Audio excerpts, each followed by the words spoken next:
өнөөдрийн энэ одоо улсын эрдэм шинжилгээний бага хурал манай Сүхбаатар аймгийн байгаль орчны газраас 2-3 оны бүрэлдэхүүн гэгээр одоо оролцож байгаа.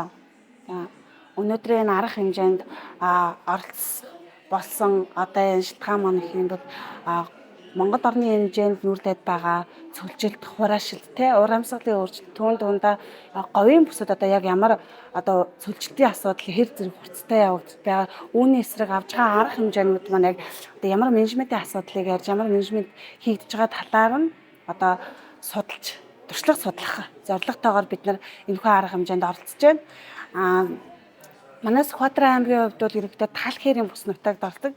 Хэдийгээр Монгол орны хэмжээнд цөлжилтийн асуудал маш хурцтай яригдж байгаад Монгол орны нийт одоо нутаг дэвсгэр 90 орчим хувийн цөлжилтөнд нэртсэн байна гэж ярьж байгаа ч гэсэн манай Сүхбаатар аймаг ч гэсэн адилхан бүсгийн хувьд тал хэрийн бүс мөн бас урд аймаг сумдуудаар аваад эсэрхэх хөрстэй, сул хөрстэй байдаг учраас бас яг юм цөлжилтөд бас нэг тулгамдсан асуудлын нэг болж байгаа.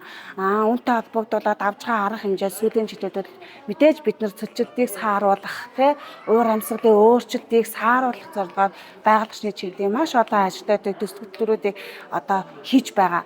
За тэгээд энэтэйгээ холбогдуулаад говийн бүсэд хэрэгжүүлж байгаа томоохон ажлууд мөн зүүн бүстэй хэрэгжүүлж байгаа томоохон ажлуудын хоорондох уялдаа холбоо. За дээрээс нь бас сайн туршлагуудыг нь судлах, туршлага хуримтлуулах зорилготойгоор бас өнөөдрийн энэ арга хэмжээнд оролцож болсондоо маш баяртай байна.